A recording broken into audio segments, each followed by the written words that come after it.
Well, good morning, everyone. And thank you so much to each of you for being here. And to those of you making time in your day to tune in, thank you for joining us for a really exciting Monday morning. My name is Kate Graham, and I am honored to be the Ontario Liberal Party candidate in London North Centre. And it has truly been a joy and a privilege to be the co-chair of our 2022 platform process. 18 months ago, a year and a half ago, the work began to build the platform that we release today. And this work started by asking you for help. We opened the door wide. We said to Ontarians, tell us about your experiences, your challenges, the things that are facing your family and your community, and your big ideas and hopes about what is possible. And oh my goodness, did you rise to that occasion. We heard so many stories about the things that people are struggling with today. As the price of housing and gas and groceries just keeps going up, more and more people are struggling to make ends meet. We were hearing about students and from their parents and from educators who are falling further behind and wondering, how can I possibly catch up? We heard from small business owners as they saw their customers invited into big box and they were closing their doors.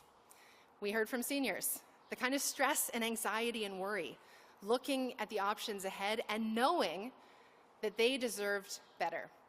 And we heard from so many healthcare heroes who really rose to this moment over the past 2 years and were not getting the respect and the value they deserve from this government. So we heard about these struggles, but we also heard from you about solutions, big ideas. My goodness, we heard from the people of this province about what they would like to see in our future. In the initial Take the Mic, we had 233,000 votes cast on 150 ideas. We had 38,000 ideas submitted in big settings, in small, quiet conversations, in so many Zooms, like so many Zooms. We heard from people about the kind of future that they want to build. So when I look at this platform, I see tens of thousands of fingerprints. And so this morning I want to begin by saying thank you. You know, I get to stand at this mic, but there is a big team of people, volunteers, who've put their time and talent into writing this plan, into listening to people, into making this possible, costing, doing all of the design work, and we would not be here today without their contributions. And even more importantly, I want to thank every single person that made time to cast a vote on Take the Mic, or join in a town hall, or when a candidate knocked on their door, share a personal story or experience that mattered to them, to this terrific team of candidates who are already advocating on their behalf. Today, this plan is for you. A Place to Grow represents this moment in time what this province needs. It gives immediate relief to the people who need it the most, while building a fairer and more equitable Ontario. A place where more people have an opportunity to lead a happy, healthy life. We know that for people and for families and communities and businesses and ideas, Ontario must indeed live to that promise of being a place to grow, and this plan does that. So in a moment, I'm going to welcome our leader, Stephen Del Duca, to share with you about the plan. But before I do, there's one thing that I've got to say. Over the past 18 months, I have had the privilege of watching Stephen literally transform this party. I have seen him open up our party, making memberships free, really living a commitment to diversity and inclusion and inviting people in. I have seen him lead with financial responsibility, sometimes making tough choices, bringing us out of debt and putting us onto solid ground. And I have seen him lead by bringing people together. You won't be surprised to know that in these kinds of processes, sometimes people have different ideas. I've seen him listen, I've seen him empower, and I have seen him bring people together, and that is what we need right now in the province of Ontario.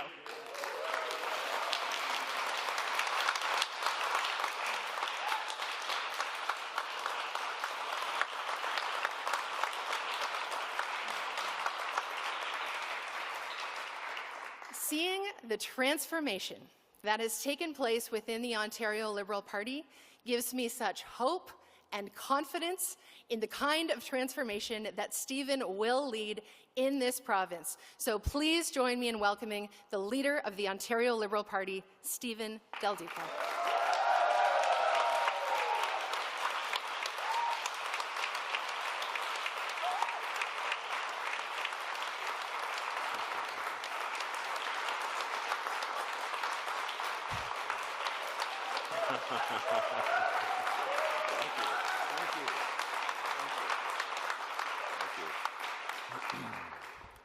Well, good morning. Good morning. I'm so absolutely thrilled to be here with all of you today, to be standing alongside this phenomenal team of talent that you see here with us for today's important announcement. I want to begin by saying to Kate Graham, how grateful I am, Kate, to you for all of the phenomenal work that you have done, helping to lead on the platform consultation and development process every single step of the way. I heard you talking when I was just standing over there a second ago about the Zoom calls. They were, I hear laughter behind me. Those Zoom calls were so interesting, so informative, and through it all, through all of the conversations, Kate, you and Carol and the rest of the team, all of the volunteers who were so dedicated to making sure that we created a platform, as we committed to, that would be compelling and relatable, something that would make lives so much better in this province. I just wanted to say, Kate, to you and to Carol and to Sam and Gabe and the entire platform development process, on behalf of our party and on behalf of Ontarians, thank you so much for your incredible work.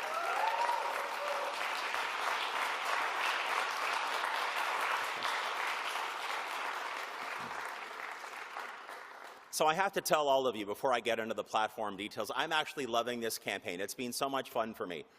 And I have to tell you, over the first few days of this election, there's a couple of really important things that I've learned. Number one, it is true. When you're out there campaigning day after day, people do start to recognize you a little bit more. So just the other day, Saturday morning, my wife and I arrived at Pearson Airport. And as we were walking through the airport, one of the staff there made a point of coming up to me and introducing himself, and then saying to me that he's so thrilled with the work that I'm doing and our team is doing. And as he was going to turn away from us, he turned back and he said, I just want you to also know, you are so much more handsome in person. And I was feeling pretty good about myself because I was recognized, and who the heck doesn't like a compliment like that? But I also learned in politics that family is so important because it helps ground you. When I got home that night, I was telling that story to our daughters, and one of them looked at me and said, as only a child can, geez, Dad, if you were at the airport, doesn't that mean you had a mask on?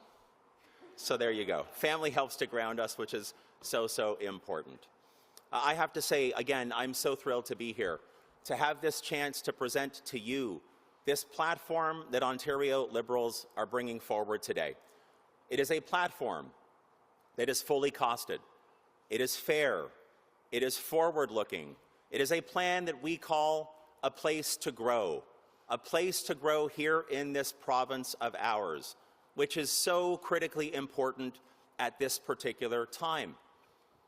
It's important at this time because, you know, when this election campaign kicked off a number of days ago, I said, and we've been saying from the very beginning, that we saw a budget from the Ford Conservatives a number of days ago. And that was a budget that, despite the challenging circumstances our province finds itself in, well, that was a budget that had no plan, no discernible or coherent path forward for the people of this province.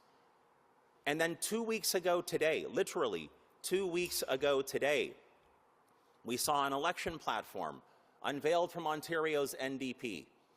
And that was a platform with no costing and no numbers.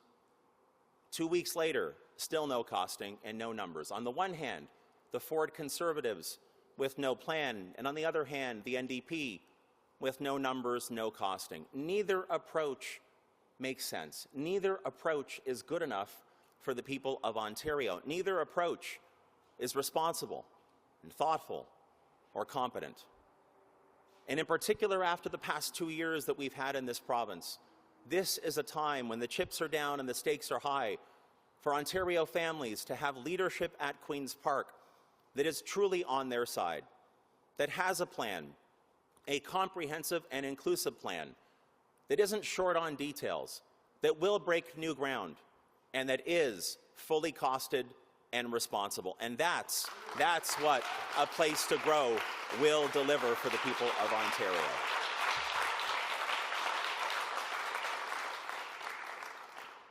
I also want to acknowledge, you've heard me say this before, I've been so blessed to live my entire life here in this incredible province of ours.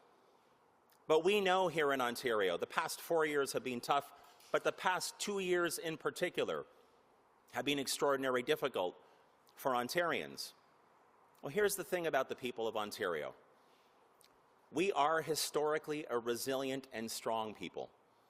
We've gotten through tough times before, and I have no doubt that we will weather this storm and get through to a much better and brighter future. But from my perspective, from our perspective, we will not get there if we don't acknowledge the challenging circumstances of what we've had to go through. If we don't have leadership at Queen's Park that includes a plan like A Place to Grow, that acknowledges that too many in our province are still not okay. Did I think it's okay? We think it's okay to acknowledge this, and in fact, we think it's essential. It's essential to make sure that if we are going to go forward, that everybody in this province who shows up and does their part each and every single day is part of our collective success, and that's what A Place to Grow will deliver.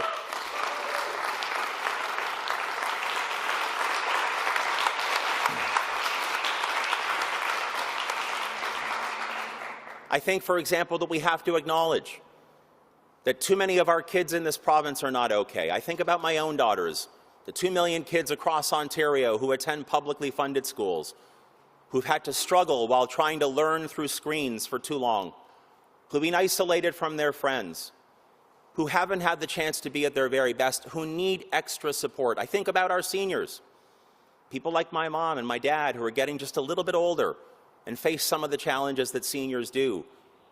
Seniors who've witnessed unspeakable challenges during this pandemic. I think about how the Ford Conservatives want to double down on a failed system and continue to reward for-profit long-term care while eliminating the liability for the worst performers in that sector. I think about the environment. I think about the air that we breathe and the water that we drink and how we want to protect our green spaces and how we face challenges in that area. I think about hard-working families. You see the cost of everything skyrocketing in the wrong direction right now, skyrocketing in the wrong direction for 4 straight years under Doug Ford and his friends. The cost of groceries, the cost of pretty much everything else, including buying or renting a home in this province of ours. These are just some of the challenges that we face, and we need to make sure that we are listening, that we are learning, and particularly learning the lessons during COVID. And again, let me just stress, the Ontario Liberal Plan, A Place to Grow, is making choices, specifically making choices that will make your lives better, that will make everyone's life more affordable. So when I talk about students, I think about the fact that we will cancel Highway 413 once and for all, and we will invest that money in our public schools.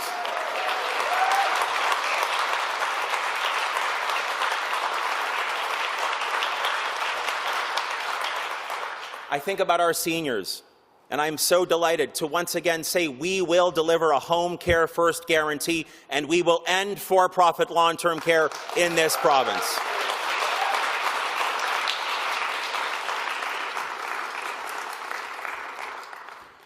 I think about our hard-working families, those who are struggling, despite the fact they keep showing up, falling further and further behind. That's why we will deliver Buck a Ride province-wide and 8% off prepared foods under $20 to make your life more affordable everywhere you go in this province of ours.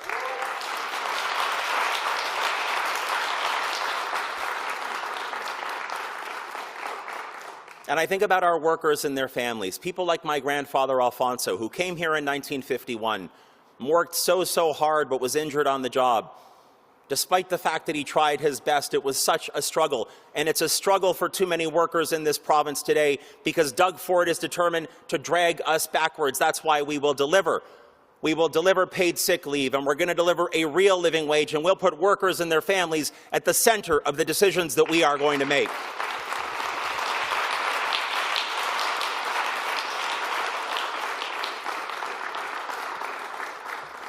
And of course, I think about what it means to be able to afford or rent a home in this province of ours.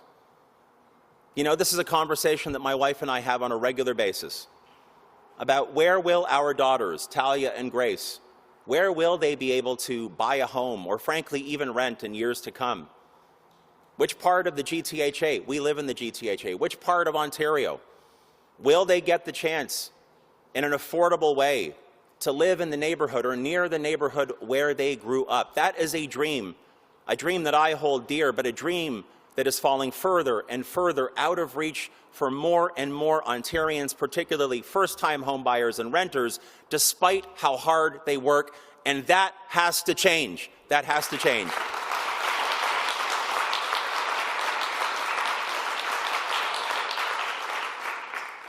And I think about my dad. You know, I mentioned this in my speech a number of weeks ago, back on March 26th. My dad had a career in construction management that spanned more than 5 decades. My brothers and I had the chance to work with my dad through some of our summers in high school and even university. My dad in particular worked in residential construction, and he poured his heart and soul into making sure that families across this province could, in fact, achieve that dream of home ownership. And that's why it is so important to me and so important to the Ontario Liberal team to bring forward more than 40 new ideas that will make it more affordable and easier for first-time homebuyers to purchase that home, for renters in this province to afford the shelter, again, because they're working so hard to make ends meet. Ontario Liberals, if elected, will deliver on a housing plan that is bold, that is ambitious, and that, again, will make life so much more affordable. For example, we are going to bring back meaningful rent control everywhere in Ontario.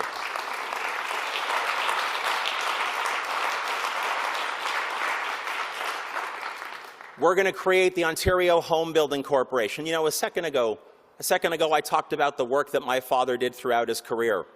But here's the sad fact.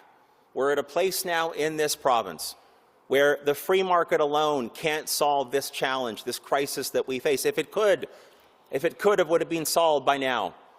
That's why the Ontario Home Building Corporation will be vested with an unprecedented amount of capital monies, $15 billion over 10 years, as a lending authority or a builder. And every single home that the Home Building Corporation sells will only be sold to first-time homebuyers in this province.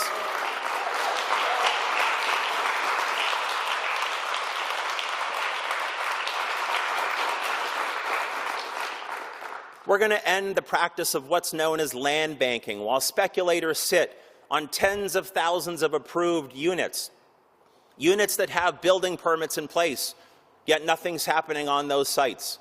You know, I chatted with Mayor Bonnie Crombie from Mississauga just last Friday, and she explained to me, as she has said publicly, that there are roughly 60,000 units of housing that have approvals in the city of Mississauga, including permits, that nobody's building right now. And unlike the Ford Conservatives, we're not going to point the finger of blame at our municipal partners. We are going to work together. We're going to work together to, in a thoughtful way, end exclusionary zoning for units that are 2 stories and have 3 units in them. We're going to make sure that municipalities have the funding that's required so they can deal with approvals processes. And again, we will partner with all levels of government so that over 10 years, we help end the affordability crisis in housing by building and delivering 1.5 million new homes across Ontario.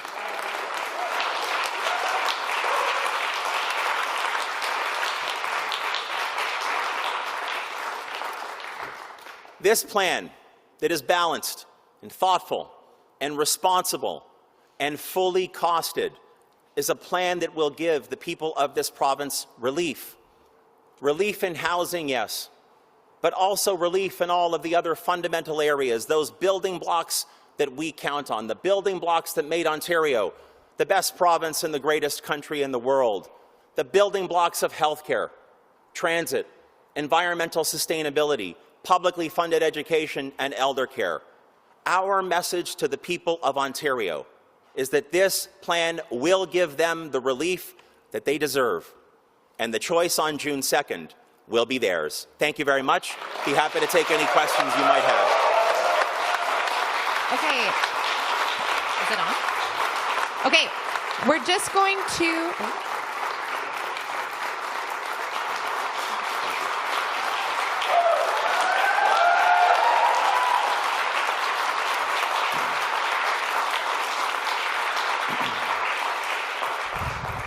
Okay, so we've got reporters on the ground here and also on the line. So we're going to start with reporters on the ground. I just ask where possible that you line up behind the mic so that folks on the Zoom can hear the questions you're asking.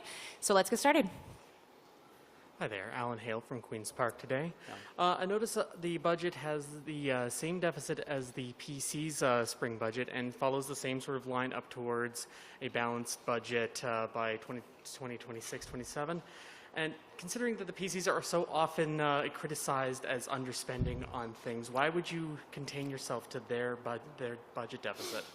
So it's, I think the most important thing for me to convey in this regard is that while the numbers in year 1 and I believe year 4 look the same as the Conservatives, the journey that Ontario Liberals will take the people of this province through is remarkably different from the backwards approach of the Doug Ford Conservatives. And what I mean by that is that when you look at our comprehensive plan and everything that we will invest in, whether it's publicly funded education or revolutionizing seniors care, or dealing with the backlog that we have in diagnostics and surgeries, delivering increases to ODSP. There's a long list of choices that we have deliberately made in this plan, a place to grow, to set the people up for success in this province. But it was important to me, important to us, to make sure that we had, as part of our story to tell the people of this province about why they can trust us, why they should trust us, is that we will deliver relief and progress, but we are doing it on a sustainable fiscal path. You know, you've heard me say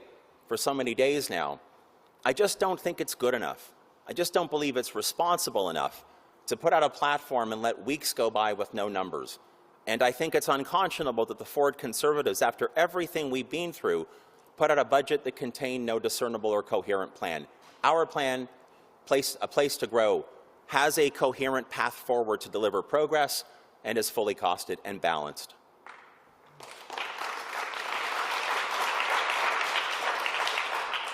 I also saw in the budget document that there is some talk about protections for consumers who buy electronic products, and there's some hinting towards about repairing those devices. The right to repair movement is a big thing, especially in the United States. Are you promising that there is going to be right to repair legislation in Ontario? Look, I think it's for sure something that we would be taking a look at. We've heard this discussion now. We heard it during the leadership journey that we were all on from my dear friend Michael Coteau. We've seen it be talked about by Michael again at the federal level. I think it's something that is picking up steam, as it should, because I think a lot of consumers feel like they're no longer in control of their destiny when it comes to the devices and other things that they're purchasing. And so for sure we'd be taking a look at that. Thank you. Morning, Richard Southern with City Richard. News 680. Obviously, affordability is maybe the biggest issue on the campaign, and I know you've laid out a few provisions to tackle that here, but I think if you ask any driver today, they're going to tell you the thing I'm struggling to afford is gasoline. We're paying about $2 a liter. Yeah. Would you do anything to help tackle the rising price of gasoline? Well, first of all, you know, come July 1st, I think it's 5.3 cents will be coming down from gas because of the changes to the gas tax, and we would follow through with those. But the second thing is that, from my perspective, as someone who gets to do the groceries proudly every single Saturday morning, I think when it comes to the affordability crisis, you have to look at the whole picture, right? Yes, the price of gas is up, and it continues to go up despite all of what Doug Ford promised 4 years ago to the people of Ontario. But groceries, as a result of those gas prices, are up. That's why we're going to take the HST off prepared foods under $20. You know, we see that the ridership numbers on our public transit systems are not where they need to be, not where we want them to be. That's why we're going to dramatically reduce transit fares to $1 per ride everywhere across the province, and also only $40 for a monthly pass. You live in a community like mine in Vaughan, you're talking about whether you're a regular user of the TTC or Viva BRT or the GO train, literally saving well over $1,000 each and every year if you switch to public transit with our Buck a Ride province-wide. If you're a vulnerable senior in this province, our plan, A Place to Grow, includes a top-up to the old age security pension benefit, an extra $1,000 per year for the seniors who are in the toughest spot. And of course, I've already talked today about all of the steps that we will deliver upon to give renters and home buyers, particularly first-time home buyers, real relief. So I think when you look at the Ontario Liberal plan and the entire package of affordability measures, you see that they do target the things that are making life tougher for Ontarians, and we're doing it in a way that is fully costed and balanced. On rent control, do you worry, first of all, that this will discourage people from becoming landlords, number one? And number two, what would you say to a condo owner who maybe just bought a condo, planning to rent it out, and now can't perhaps do it at the rent, or next year won't be able to do it at the rent that they were anticipating? So look, we're in the midst of an affordability crisis in general, but nowhere more so than I would say in housing, particularly around tenants and first-time homebuyers. We are well past the point where half measures and being kind of grudging about this will work. That's why we will take decisive action to deliver on rent control everywhere in Ontario and also prioritize first-time homebuyers for every single unit of housing that is sold by our new Ontario Home Building Corporation. Hi, Stephen. Jeff Gray, Globe and Mail. I wanted to ask you about something that's not in the plan. It ends in 25-26. Are you committing to balancing the budget in 26-27? Well, when I look at the numbers, and we as a team have spoken about this, when we look at the numbers, I think that we are definitely on a path to be able to balance by the final budget before the next election, so fiscal 26-27. And I feel confident that we will be able to do that. Here's what I want to say, though, so there's no confusion about this. These past 2 years in Ontario with COVID-19, this was not a set of circumstances that any of us were able to predict 4 years ago. And so there are always unforeseen circumstances, we obviously don't want any more pandemics, right? But anything that comes up that could be very, very difficult for the people of the province, I think real leadership needs to show up and respond to those challenges.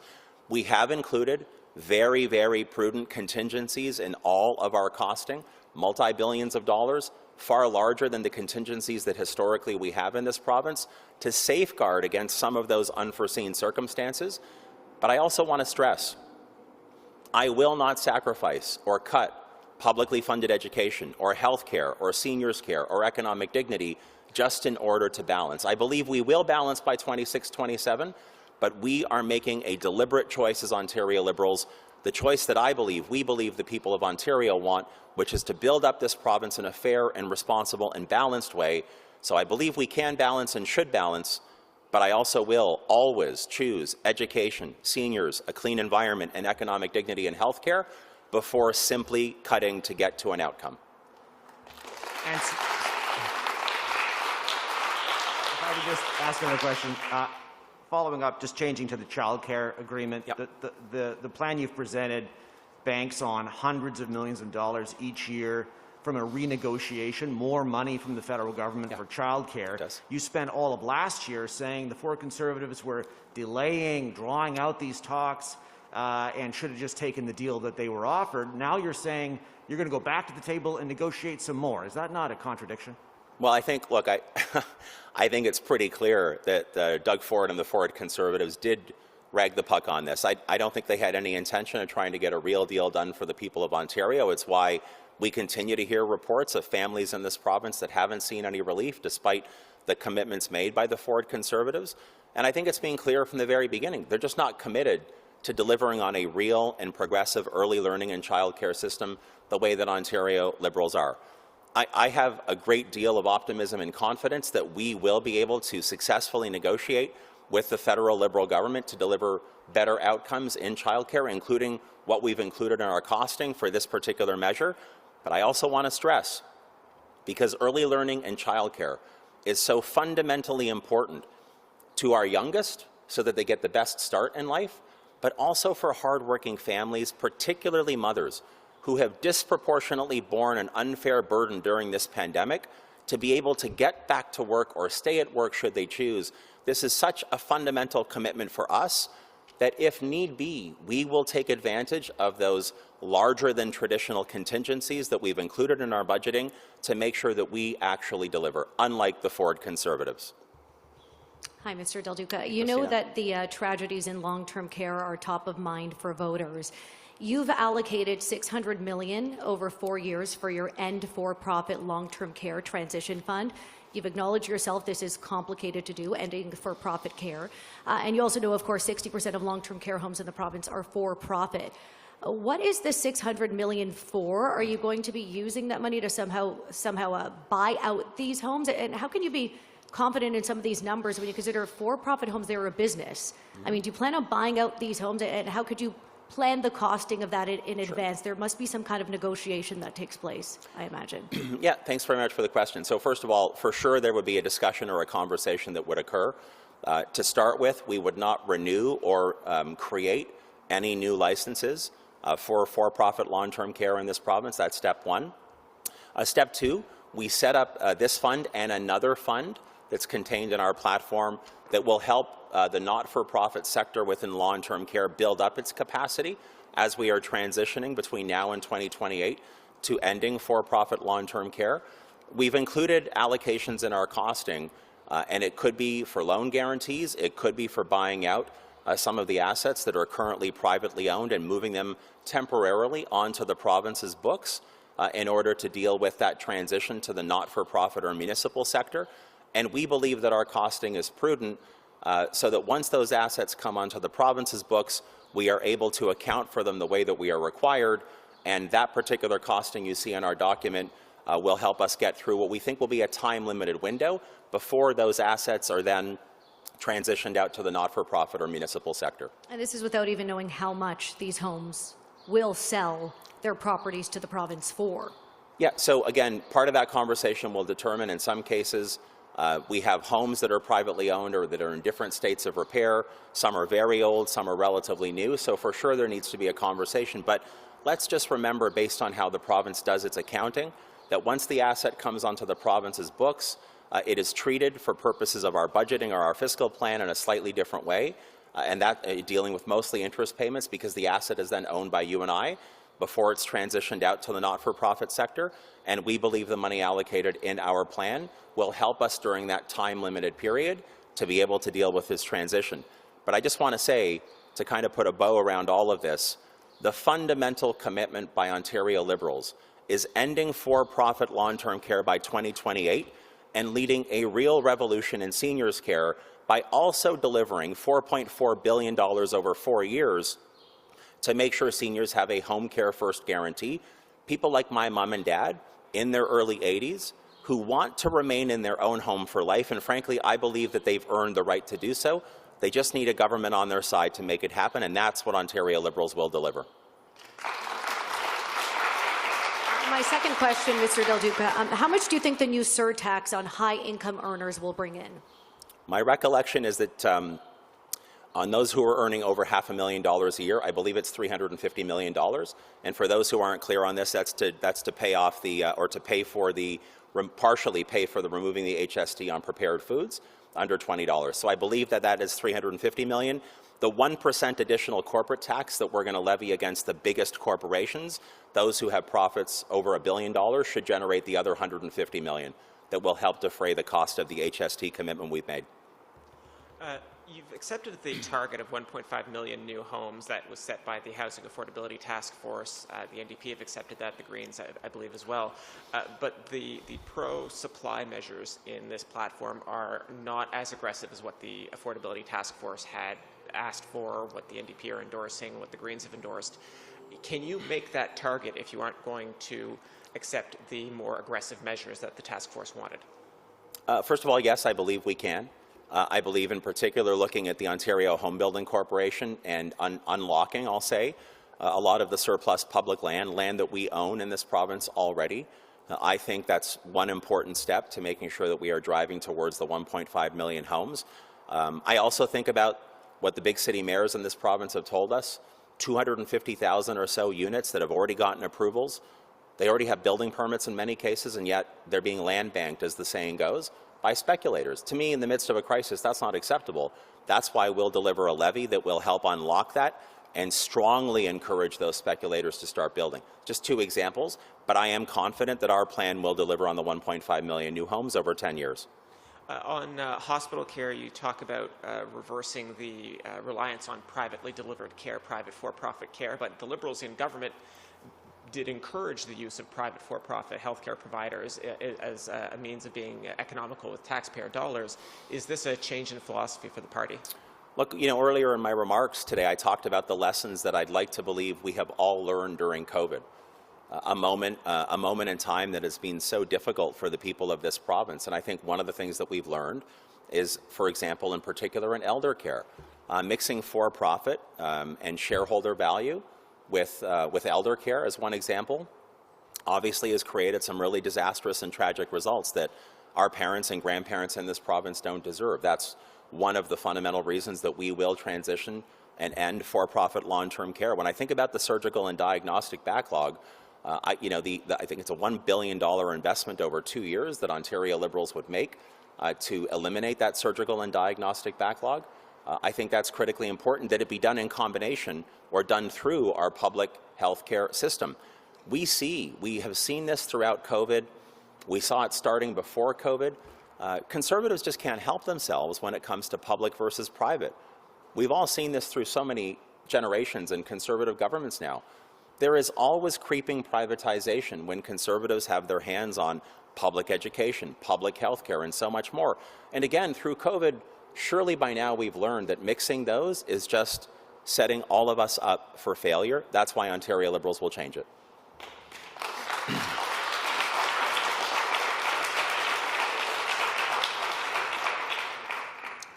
Morning. Hey, Stephen. Hey. Like Jeff mentioned, this thing here says that you're going to renegotiate the $10 a day childcare agreement with the federal government and end up receiving a nice extra $2 billion over the next 4 years. So I'm aware that the deal reached between the Ford government and the Trudeau government includes an option that would effectively allow both sides to renegotiate at the 3-year mark.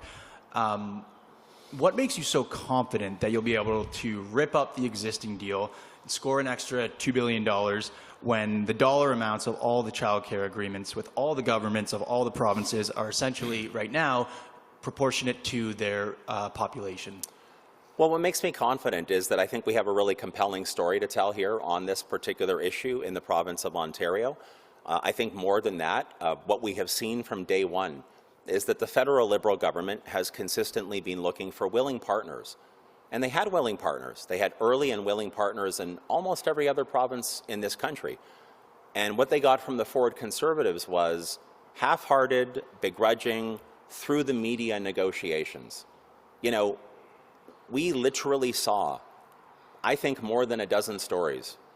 A dozen stories from last fall until right before the announcement was made on an agreement suggesting that, and these are Doug Ford's words or his team's words, we're close, we're close. Kept on saying we're close. This is, by the way, while families are struggling brutally with their childcare costs and kids are not being set up for success, our earliest kids. And then what did we learn? We learned that, in fact, Doug Ford and his team didn't actually submit their plan to the federal government until shortly before the agreement was actually finalized. I'm confident that we will do far better with the federal Liberal government because they will know in us, in an Ontario Liberal government, they will have a genuine and willing partner from day one. Having said that, as I mentioned earlier to Jeff, if we are not able to do renegotiate, I guess, or amend the agreement with the federal government, I want everyone to be confident that the multi-billions in dollars that we've included in our costing for contingencies will be more than enough to absorb the changes that we would want to make to that agreement, and we will deliver on better parental leave, $10 a day before and after school care, all of that and more. The retroactive refund that we're going to give to families back to January 1st of this year. And we're going to give that refund, by the way, because I don't believe and we don't believe any hardworking family in this province should be punished because Doug Ford doesn't believe in childcare.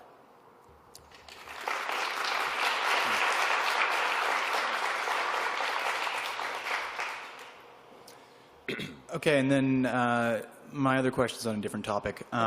A few months ago, Kathleen Wynne did an interview about her time as Premier with Maclean's. In it, she said, the whole time I was Premier, we were working hard to balance the budget. We were holding healthcare costs down. If I did do it again, given what I know about COVID, I probably wouldn't do that.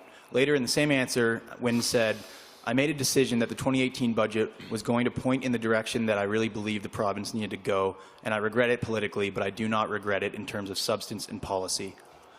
What do you think of these comments by the former Premier? And did your party restrain or not include other programs so to ensure that you could forecast a balanced budget? So first of all, I think it's really important to be quite clear about this. The Ontario Liberal Party has new leadership, and if you look just behind me, you see the new team of Ontario Liberal candidates, women and men who come literally from every walk of life, including nurses, doctors, frontline educators, small business owners, people from the not-for-profit sector, municipal leaders. This is a team of unprecedented talent, dynamic energy and determination that will be able to start the important job of rebuilding this province after 4 years of recklessness, cuts, and chaos from Doug Ford. We're going to start the job on day one. And that's why in our plan, A Place to Grow, we've included, for example, $1 billion to clear the surgical and diagnostic backlog over 2 years. That's why we're going to hire up 100,000 new medical and healthcare workers over the next 6 years. It's why we're going to raise wages for personal support workers and set a new minimum floor of $25 an hour. We're going to do all of that while keeping Ontario on a solid and responsible and balanced fiscal path. But let's also remember what I said just a moment ago. While we do believe we will be able to balance the budget come 26-27, the final budget before the next provincial election in Ontario, I will not do that at the expense or at risking healthcare, education, seniors care, economic dignity, and everything else that is so important, everything else that's included in A Place to Grow. We're going to get this job delivered in the right way for the people of this province because that's what they need in particular after 4 years of cuts and chaos from Doug Ford. Hey, good morning, Mr. Del Duca. A part of your platform includes talking about the vacant land that developers own that they have not developed just yet. You call it the use it or lose it plan. Yeah. I'm wondering what the lose it means. Does that mean that the government would expropriate the land if it's not developed in a timely manner by a property developer? No. First of all, it's important to recognize that the levy that we work closely with municipalities on the levy itself. You will see in the fiscal plan that we've included in our documents that we expect to generate about $250 million a year from this particular levy. So when you look at that and you think about the 250,000 units of housing that Ontario's big city mayors have told us are being land banked by speculators, which I think is unfair in the midst of a housing affordability crisis, it'll be a fairly significant annual charge or levy that those speculators will face if they are choosing to hang on to that land rather than get it developed. So do I envision expropriating the land? No. But I do envision the Ontario Home Building Corporation having broad powers to actually kickstart the home building transformation that we do need in order to make sure we are dealing with the affordability crisis. Okay, so when it comes to the actual deficit, your news release says one thing, but you are signaling something completely different here. You are saying that if you don't achieve all of your promises by a certain time, that the deficit is going to continue under a Liberal government. Is that correct? So you are promising essentially to keep running deficits until you get all of your promises done? No. Because it's already $50 billion in deficit spending over the next 4 years, right? How much deficit spending is a Del Duca government willing to run in order to achieve all of the promises in this platform? Okay, so I'm going to be really clear about this, right? So we have a plan, and it's actually a real plan, unlike the Ford Conservatives budget that had no coherent plan whatsoever. And I also just want to stress, I said this in my opening remarks, it's the 2-week anniversary from the NDP platform. It's after the provincial budget. We are now after the Auditor General's report. We are now several weeks clear of the FAO's report. And the people of Ontario are still waiting for numbers from Andrea Horwath and the NDP about their commitments. What we have, and we are the only party in this race right now that has both a coherent plan that targets what the people of this province need, and we've also attached responsible and fair and balanced numbers to our plan. So in our plan, you see that we will have exactly the same deficit in year 3, well, technically year 4 when you look at the chart, as to what the Conservatives have in Budget 2022. You will see that our net debt to GDP ratio stays within the framework that they've set. But because we are relying upon what we think are far more reasonable revenue projections from the FAO that were in fact supported by the Auditor General, we do believe that we will be at balance in the final budget before the next provincial election in 2026. And we're able to get there with a significant, larger than historically normal contingency. What I did say a moment ago, though, is, as Premier, I will not cut and undermine public education, public health care, seniors care, and economic dignity just to achieve balance by a single or a particular moment in time. I believe we will balance by 26-27. We are on a path to do that. But if I have to choose between smaller class sizes and balancing the budget, I will choose smaller class sizes. If I have to choose between revolutionizing seniors care by putting home care first and balancing the budget, I'm going to pick our parents and grandparents. If I have to choose between paid sick leave and a living wage or balancing the budget, I'm going to choose workers and their families every single day of the week. Our plan is fair, it's balanced, but that's the choice that we make.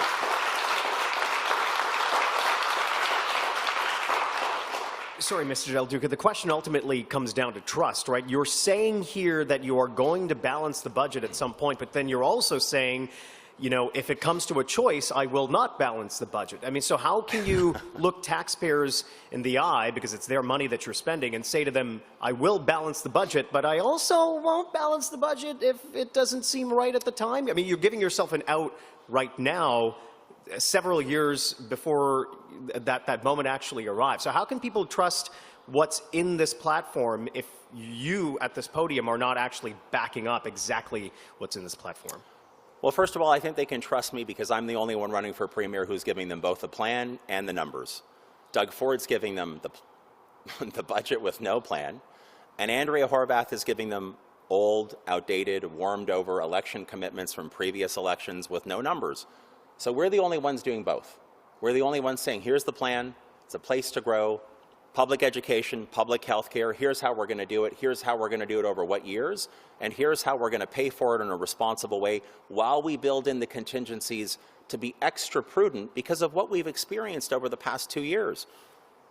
We're the only ones doing that. But I want there to be no doubt.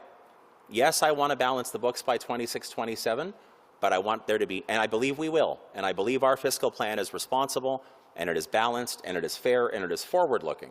But I do want there to be no doubt.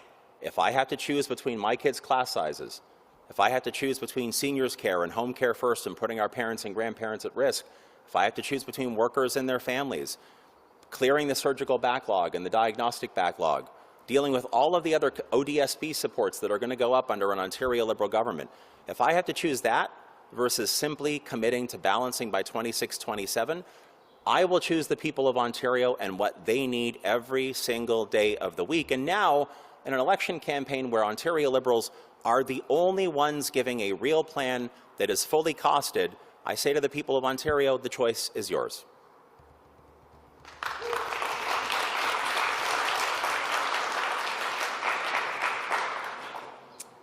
Stephen, just following up on that, aren't you worried? It sounds like you're asking people just to give you a blank check. No, I'm recommending people take a look at our plan where there is a chart that shows exactly what we intend to invest every single year, where we intend to be in the fourth year, where we expect to be in the final budget. The numbers are clear, and I will just say that over the last few months, Ontario Liberals have put forward more new ideas that are compelling, that will make life better and more affordable for the people of this province, and we have attached numbers and financial commitments to those promises, to those pledges that are in a place to grow our platform. So I think the bigger question is, people of this province know exactly what they're going to get from the Ford Conservatives. 4 more years, should they be re-elected, of cuts and chaos and no coherent plan. And frankly, nobody knows for sure what they're going to get from the NDP because 2 weeks after they released their platform, there are still no numbers. Despite the fact that there's now a budget in place and an auditor who's given her report and the FAO report came out many, many weeks ago. I think what they're seeing today is that Ontario Liberals, this new Ontario Liberal team, we are the only ones who are doing both for them. And it's all laid out. It's crystal clear, and we will be held accountable for the pledges that we are making, and we are determined to make sure that we deliver them. All right, one more on the housing. Sure. The plan to allow homeowners to turn a two-story dwelling into up to 3 apartments.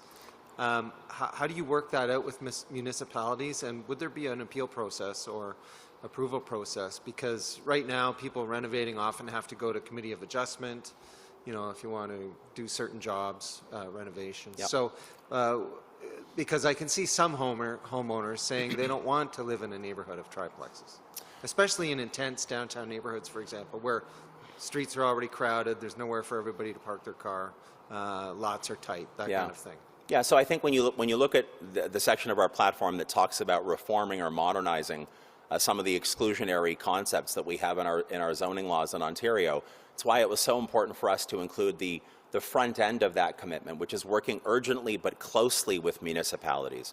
So again, unlike the current Ford Conservatives who always want to dictate from on high and then point the finger of blame at other levels of government, a finger of blame that they point despite their own shortcomings, Ontario Liberals don't want to do it that way. We want to work with our municipal partners, but we believe there is a way to make sure that we modernize zoning laws so that from an as-of-right principle, working with municipalities, people will be able to build 2-story, 3-unit homes everywhere in this province in a way that's in keeping, because we'll work closely with municipalities with the existing nature and flavor of the communities that we're talking about, the neighborhoods we're talking about. Hi, Stephen. Just coming back to childcare, I don't really think you answered the question about what it is that makes you so confident that just because you ask nicely, Justin Trudeau is going to give you a whole bunch more money for childcare. Like, what actually makes you believe that you will get more money for childcare, more money than other provinces have already got? So number one, we will make it a priority from day one to engage in the conversations in a way that the federal government will recognize that they will have a full partner through these negotiations and through these discussions. Secondly, let's not forget, it was in May of 2021, from what I remember, that we came out with our plan, Care for Every Child. There were 5 key commitments in the Ontario Liberal Plan for early learning and childcare, including, for example, $10 a day licensed childcare, but we also included parental leave top-ups, $10 a day before and after school care, and right from the very beginning, May 2021, I said, and we said, that we believe that the federal government would want to be at the table for these discussions and negotiations with us, but failing that our commitment to care for every child was not contingent upon the federal government agreeing. So yes, I am confident we can do better than the Ford Conservatives on childcare. But one of the reasons that we've included multi-billions of dollars in contingencies, more than $4 billion in contingencies by the final year of our costing document, is so that in the event, for whatever reason, that we're not able to get a better deal, we will still deliver on care for every child the way that it was originally envisioned, and we have the fiscal room to be able to do so. Your rent control proposal, you talk about it actually bringing rent control to all Ontario homes, but what it doesn't seem to do is apply rent control in the situation when a tenant moves out. Right. And the NDP's rent control proposal does do that. So why would you not make rent control apply between tenants as well? So again, from my perspective, you look at the entire housing affordability basket of ideas, the more than 40 ideas that we have on our platform to deal with housing affordability. Yes, bringing back rent control is an important part of it. The 138,000 units of various forms of supportive housing. We have the student housing. We have the Home Building Corporation. I look at the entire package of ideas, and I believe it will help us accomplish the goal of making sure that, in particular, first-time home buyers and renters get relief from the affordability crisis that they're facing. We happen to believe that's the best way to go forward. I take your point, but we have decided to look at the totality or the comprehensiveness of our plan, and we believe it will deliver the relief that people need. Colin did 3 questions, so I'm going to go for it. That's fine. Indulge myself. Well, on behalf of my colleagues in the North, in particular, the campaigns head north tomorrow for the Northern Leaders Debate. You haven't talked about stuff for Northern Ontario. In particular, you're promising to bring back the Ontario Northlander, which a previous Liberal government cancelled. So how is this not just like a blatant, attempt to buy some votes here in the Well, look, North? I said it earlier, and one of the questions, it might have been to Colin on his third one at that point in time as well. I don't think it was, but new leader, new team. We recognize through the discussions that we've had, in particular with the extraordinary women and men who are running for us from Northern Ontario, like Tanya Vraybosch, who is the Deputy Mayor of North Bay, where I will be tomorrow, where I will be releasing more details that are specific to our Northern platform tomorrow. It has become crystal clear that restoring the rail service to Northern Ontario is something that is the right thing to do, and an Ontario Liberal government will make sure it gets delivered. I do just want to take it back to childcare for a moment. You know, you've said that even if you don't get extra money from the feds, you'll fund $10 a day before and after school care. I guess I'm just wondering how that works. How do you fit that into our budget? Well, so again, the additional, and all these details are included here, but if you look at what our contingencies, what we expect our contingency funds to be all the way through, and by the way, I didn't say this earlier, let me just stress, $10 a day before and after school care is a commitment that we will deliver on within 100 days of taking office. So by September of this year, when families are looking for more affordable before and after school care, and on average in Ontario today it's $23 a day for that care, we will make sure that that comes down to $10. We've included in our budgeting enough funding to help cover the cost of that investment. I don't remember the exact number, but it is in the document. We'll be happy to get it for you to make sure that we can accommodate that and not throw our entire fiscal projections out of whack. And there are a lot of similarities between the Liberal and NDP housing platforms. I mean, including building the 1.5 million new homes and reintroducing rent control. So how is your plan substantively different from theirs? It's costed. You can look into my, it's costed. It's costed.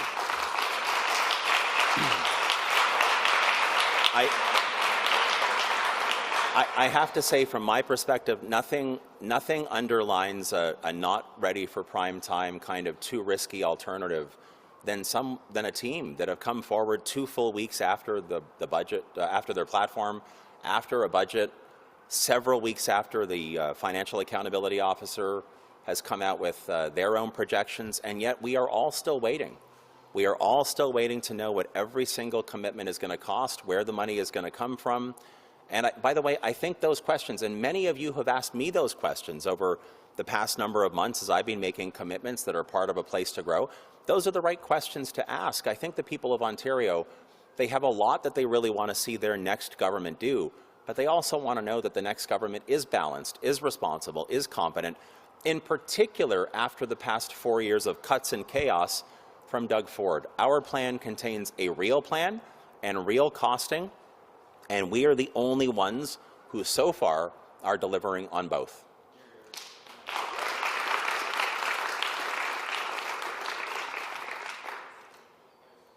Morning. OSAP. So the Liberals' platform allocates $300 million for the 2022-2023 academic year, and then $600 million for the remaining length of your platform. Yet back in 2018, the Auditor General found that the old structure to OSAP actually costs Ontarians $650 million extra. So why is your platform projecting a lower cost than the Auditor General's costs back in 2018?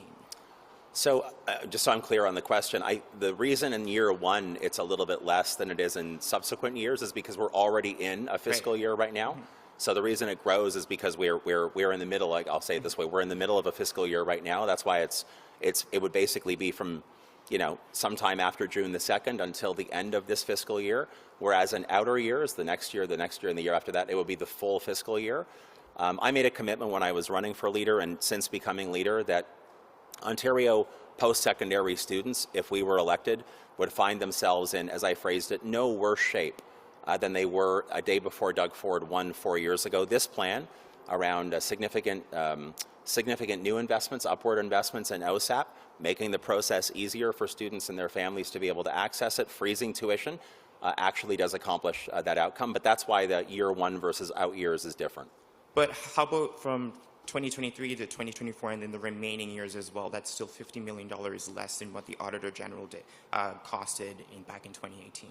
Right. So when we looked at the amounts that we felt were required in order to hit the affordability challenges that post-secondary students are facing, we arrived at this particular commitment. But as I've said all the way through this, and certainly Kate Graham when she was talking highlighted, as you can tell from how we've developed a place to grow, we believe in a collaborative partnership. We don't believe the way that Doug Ford does in dictating from on high and command and control. And there are student advocacy groups out there that we've already spoken with, that we would continue to work with, and at the same time work with colleges and universities to make sure that our commitments were actually achieving the outcomes. But we do feel that the costing is here, gets us to where it will make life more affordable and better for Ontario post-secondary students. And then my second question is about grade 13. So why is the Liberals spending millions of dollars for grade 13 when high school students can just stay in school longer and do a victory lap year? Why are you spending another millions of dollars over the course of several years to fund an additional optional year for students? Because as you put it, the victory lap is not fully funded right now. And so what happens with many school boards and many schools is that it is sometimes subtly and sometimes actively discouraged practice for students who need that extra time to catch up. So what we want to do is we want to remove that hesitation. We want to remove any barriers that they might be facing. School boards can understand with this announcement that they're not on the hook for making up that time. We as a government will fund it fully. And then, instead of it being somewhat random and arbitrary, we're going to build in some additional structure to the curriculum. What I highlighted last Friday when we made this announcement was we're thinking about upgrading civics, for example, and studies around democracy to help combat the misinformation and disinformation we see online. We've talked about personal finances, mental health care. There's a whole bunch of elements that we'd want to build into a more structured curriculum. But the most important thing is for those students who need to catch their breath and need a little bit more time, in particular because of COVID, it would be there for them. It would be there for them in a funded way and a structured way so that as they leave high school altogether and they go off to post-secondary or whatever they're choosing as their future career path, they have all of the support that they need. Thank you. Hi, Stephen. Sorry, Hey, me again. I wanted to ask you one more question. It's an important one. You mentioned the ODSP increase.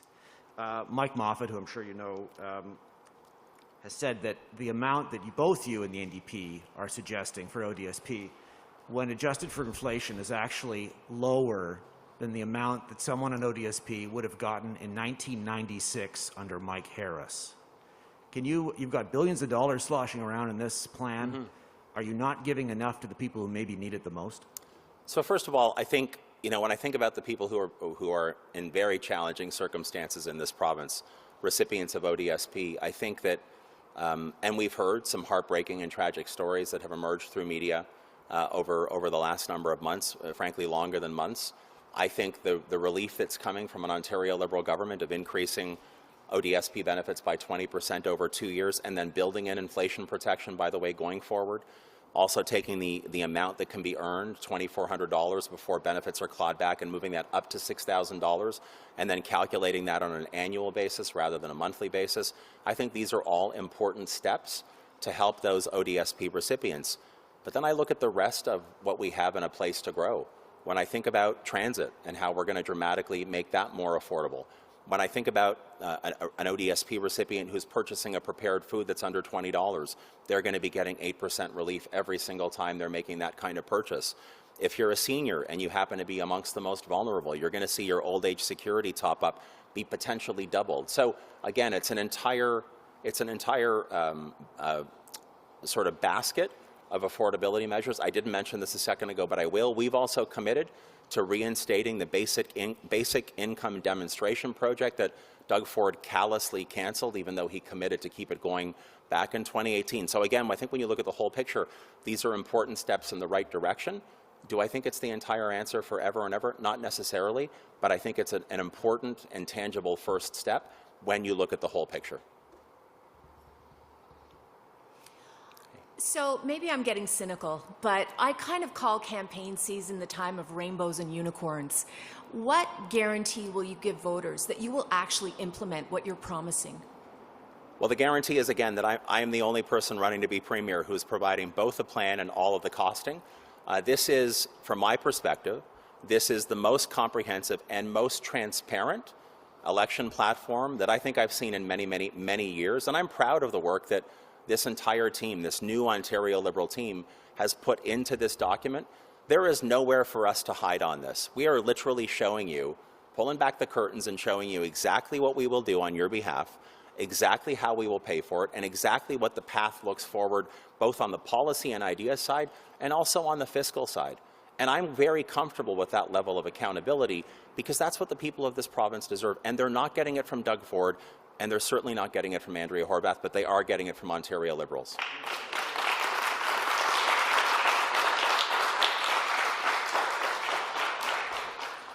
You've mentioned a couple times, you said it to me yesterday, you mentioned it here, this is the new Liberal Party. 4 years ago, voters really sent Liberals a message. What is so different and so new, other than the new faces that we're seeing here?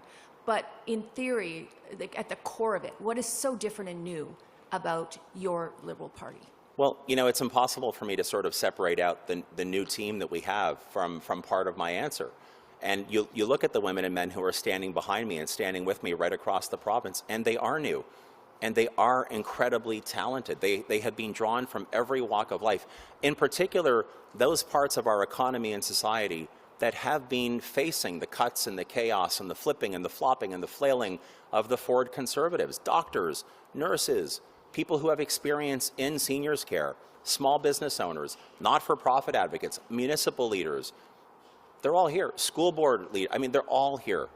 They have all been on the front lines and borne the brunt of how misguided and reckless and frankly incompetent Doug Ford has been over the past 4 years. And they know that the people of this province deserve so much more and so much better. So when you fuse together the new Ontario Liberal team and a place to grow, a compelling vision for the future that is balanced and fully costed, it's a really dynamic combination. And this is a team and this is a plan that we will begin delivering on day one should we earn the honor of governing this province.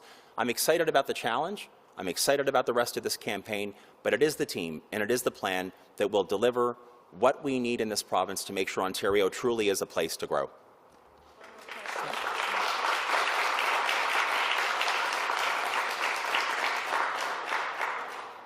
Do you think voters believe the Liberals have been in the doghouse long enough, these 4 years? Look, I was raised by my parents and grandparents to understand fully there are no shortcuts in life to success. You know, you can't just sort of wake up and wave a magic wand and hope that, you know, you get whatever you're looking for. There is only one way. There's only one way to achieve. This is what I was taught. Work hard. Take nothing for granted. Earn whatever you want to earn every step of the way. Sleeves rolled up, head down, working hard. It's not just my way. It is, in fact, the Ontario way. It's how this province has gotten through so many challenging times throughout my lifetime. It's literally how so many Ontarians came together to endure COVID-19 despite the lack of leadership from Doug Ford. And it's how we're going to go forward and build a place to grow in the aftermath of the Ford Conservatives. But it's just about hard work. No shortcuts to success. And we're just going to work relentlessly to deliver progress for the people of Ontario, which is how it should be. Thanks, Cynthia. Okay. Everyone has been tremendously patient. We just have two last quick questions on the line over here, so I'm just passing it to Will very quickly. Okay, just a reminder to reporters on the line, if you could just raise your hand using the Zoom function if you have a question. And the first question is from Wyatt Sharp from The Wyatt Sharp Show. Go ahead, Wyatt. Morning, Stephen, and thanks for taking my question. As it relates to, we haven't heard a lot, as you know, some people might have expected during this election campaign, not just from you, but from some of the other parties as well, as it relates to, you know, a potential COVID resurgence of cases. Obviously, if that were to happen, that would probably come with more pandemic spending. So I guess just how might that, if COVID cases were to surge again and, you know, you had to spend more money on, you know, various COVID programs, because obviously that's something that's had to happen when cases do resurge, how might that, I guess, offset your balanced budget projections for 2026 to 2027? Well, thanks very much, Wyatt, for that great question. So there is, in fact, a chapter in our platform that talks specifically about how we navigate the rest of COVID and then how we make sure that we are stronger and more resilient to withstand any future challenges. So, for example, a commitment to a public inquiry around the lessons that we should have learned on COVID.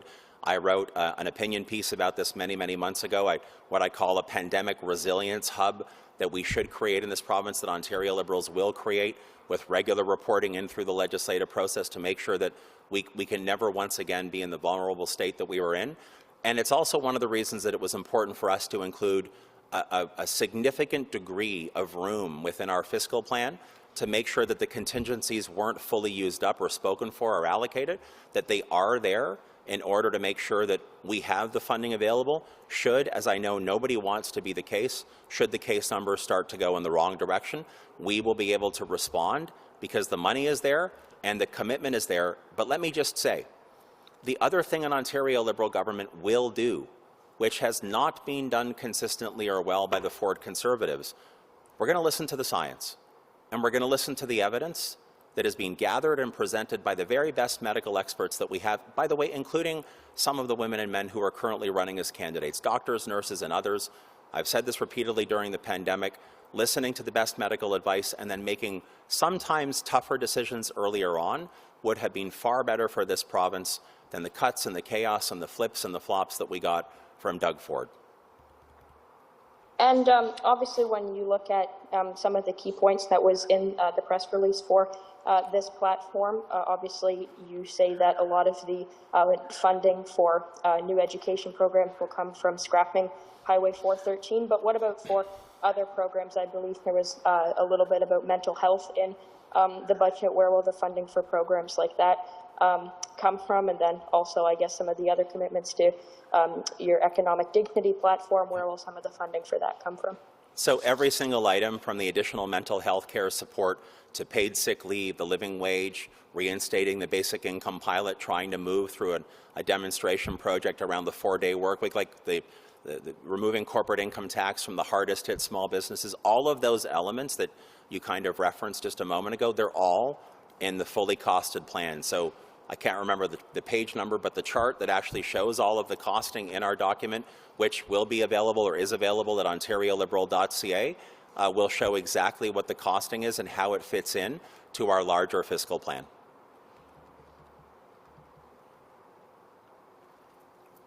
Okay, and I believe that's the last question on the line. Thank you. Thanks very much, everyone. Appreciate it.